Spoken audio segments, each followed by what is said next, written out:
home and trying to even up the series after dropping the opener by 22, and Chris Middleton has got 20 in the first half. Got 16 in the opener. Milwaukee on top by 4. Good one going there at Fiserv Forum. It's the American Express halftime report. Ernie Johnson along with Kenny, Shaq, and Charles here inside Atlanta's Studio J. The American Express teammates from the Milwaukee side. Chris Middleton with his 20 on 7 of 12 shooting. Giannis has 13 on 3 of 8 been to the line for 10 of them. It hit 7.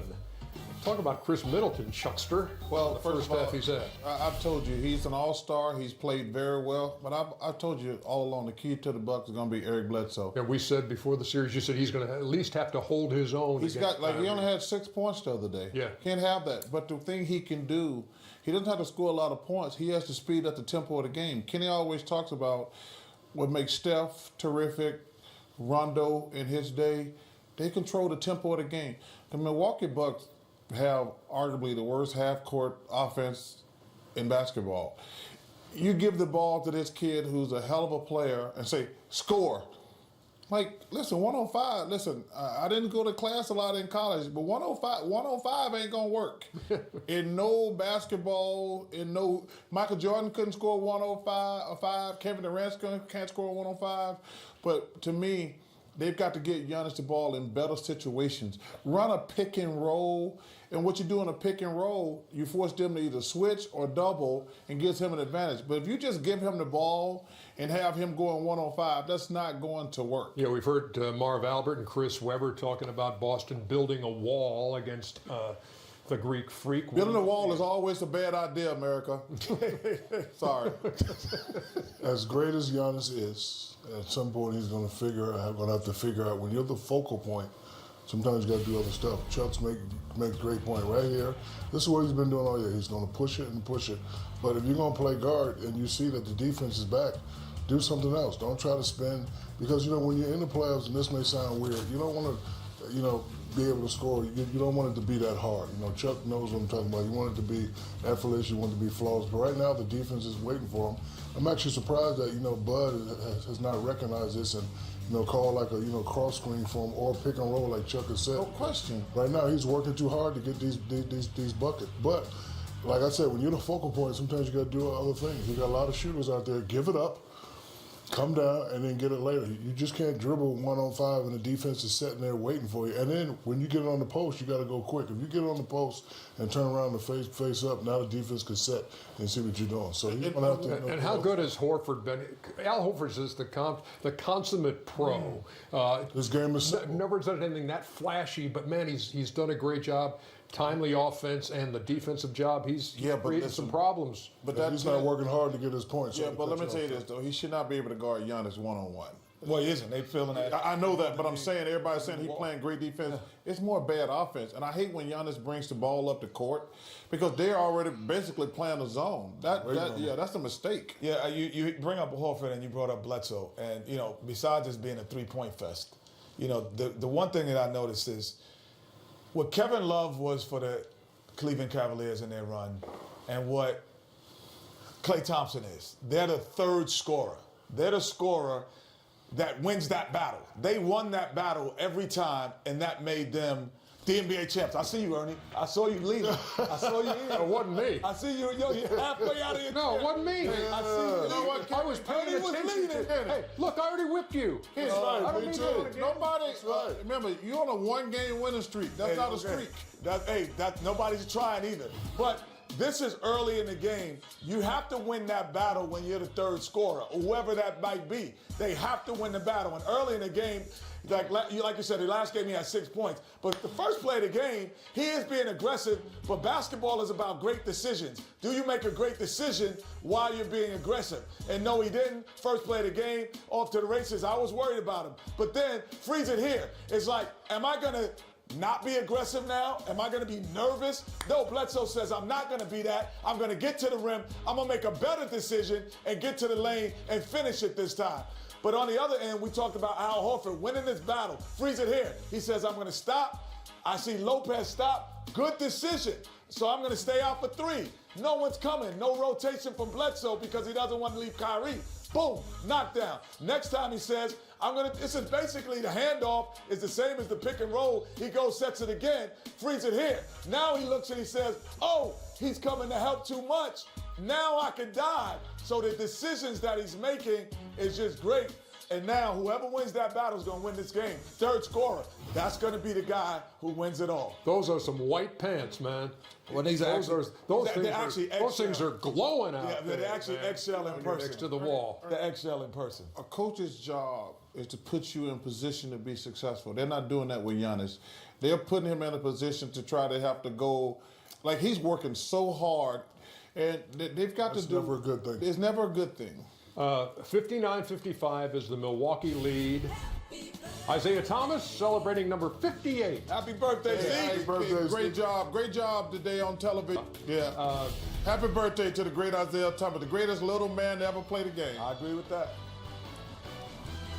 You're watching the American Express. Have not lost consecutive games in their brand new billion-dollar building all season long. Continuing that trend tonight means tying up their second round series with the Celtics at a game apiece.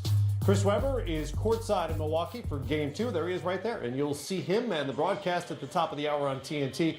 Webb, the Bucks offense failed to score 100 for just the 5th time all season long. Obviously, Giannis Antetokounmpo struggled inside. The three-point shooters didn't do their jobs outside. They work hand in hand. What is the key for all of it to work better tonight?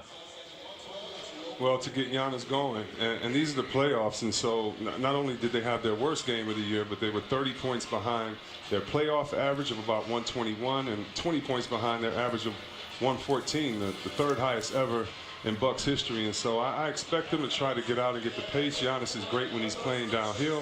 And then Giannis is going to have to trust some other guys to make some shots because they're building the wall, they're corralling him.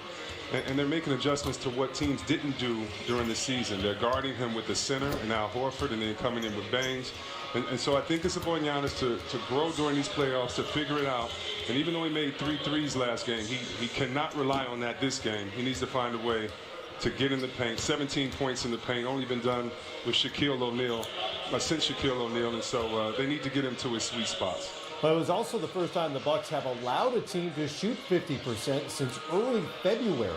Celtics haven't been an elite offensive team over most of the season. Why were they clicking so well in Game 1? Well, I just think that they've set their mind on playing together.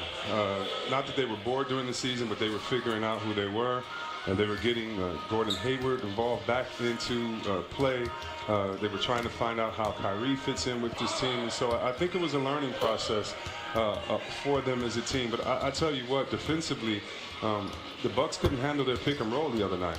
And that's what I'm looking forward to. I talked to Coach Bud before the game, and he said he's not making any adjustments. Okay.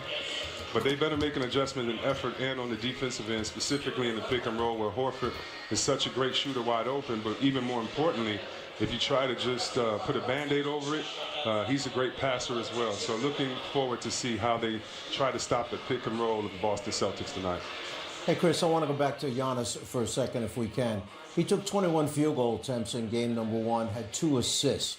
And I'm wondering, this game, do you think that maybe he comes out and plays a different role early on, trying to draw those defenders, but giving the ball up early on to try and get his teammates involved by making shots?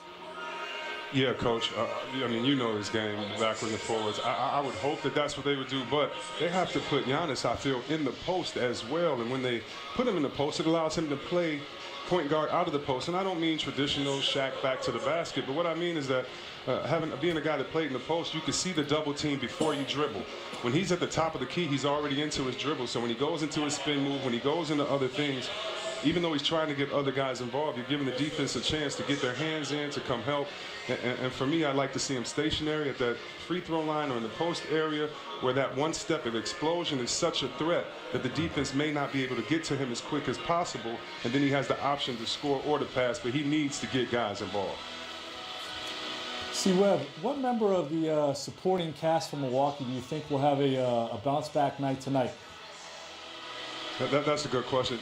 Well, first of all, I love what Ilyasova did, trying to attack the boards, and also I love what Nicolo did. And he spreads the floor, and so I hope that they keep those guys involved a little bit more. But you're going to need Bledsoe. He has to step up. Bledsoe has to not only control the pace, but play defense. And I think, not that they're wearing him out, but I think Kyrie is such a tough guard that maybe it's taken away from him a little bit on that offensive end. So I think they're going to have to do it by committee, especially with Brogdon being out. And so definitely would like to see Bledsoe become more involved. And I also think it's too much pressure on Cogniton. Pat, he went 2 for 10, and I think that you have to maybe switch up a couple of your sub patterns early, because the one great thing about Boston is they're all like size. That means that they can switch, and all they have to do is communicate, but they're never in a defensive mismatch. And so I think they're going to have to do it by committee, but most importantly, hit their open shots. Well, the Cavaliers version of Kyrie Irving was basically a scorer playing alongside LeBron James. He talked a little bit about his evolution as a game manager, and he had 11 assists, which tied his career high in Game 1. What have you seen from him as a Celtic so far that is encouraging in terms of that evolution we talked about? His killer mentality. The fact that sometimes when you're a great organization like the Boston Celtics, the best part about it is that your organization just being great puts pressure on great players to be at their best. And Kyrie always talks about wearing that Celtic jersey, what it means to him to be in one of the best sports towns. And I think he's embraced the moment. He loves the fact that they have such a crazy fan base, and this is his chance to prove that he can be 1A on the team. And so I think all of those things help his mentality, and then therefore he pays much more attention to detail. He's a lot more selfish when he needs to be, and he's unselfish when he needs to be. He has that balance, and that's what I love, the balance that he's been playing with. Hey, Chris, sometimes I look at you during the course of the game, and I see pain on your face. Is there anybody that's sitting by you that is annoying you, that you perhaps not have to deal with? Well, you know that Marv admires you so much, Czar, that he pulls out his telestrator and actually he imitates you during the breaks, and he's drinking his coffee, and he just told me to say hello to you with his fist right now. So I'm relaying a message from Marv to you right now, Coach. I like that we can use live TV so Czar can communicate with Marv. That's fun. Yeah, definitely. That's what we're here for, ultimately. That's Chris what it's all Webber, about. we'll see you at the top of the hour. Enjoy it tonight. Thank you very much. I'm jealous of your beard, man. I'm jealous of that woolly mammoth beard. Looking good, man. You know Looking what? Give good. yourself a couple of weeks. You too could have the woolly mammoth beard. Yeah, a couple months. Or that, yeah. All right, Chris Webber with us from Milwaukee. What would change for the Bucks tonight if somebody other than Giannis just gets hot, right? I mean, Mirotic was 3 of 4 from three-point range. It seems to me like that would open up a lot for them. Well, that's exactly what they need. Giannis is the MVP of the league, or is likely going to be the MVP of the league this year. But they won 60 games, both because of Giannis and because of the supporting cast stepping up every night. They were the most consistent group in the league. They had the best record in the NBA. And I expect them all to have a bounce-back night and have a great balance tonight. And defensively, what needs to change for the Bucks in terms of slowing down the Celtics, who were really good offensively in Game 1? I think if they get a little bit more physical, they let Boston run their stuff extremely well. They executed it. They kept their spacing, and Boston did a good job of reading it. Going back to what Chris said, playing the center on Giannis, it's not the first time it's happened. In the last series, after Game 1 or 2, Detroit changed and wound up playing Drummond against him, a more physical big guy that Giannis had to deal with as he came down into the lane. Interesting, Matt, Kyrie Irving during the regular season he played all 3 games against Milwaukee. He averaged 22 shots a game in those 3 games. He took 21 in game number 1. Interesting how it's right around that same number again for him. Yeah, very effective. Boston's defense has been unbelievable, and Al Horford is so valuable to them. For you stat nerds out there, he has a defensive rating of 93 through 5 games of the playoffs so far. That's Jaylen Brown. He and the Celtics looking for the road sweep tonight in Milwaukee.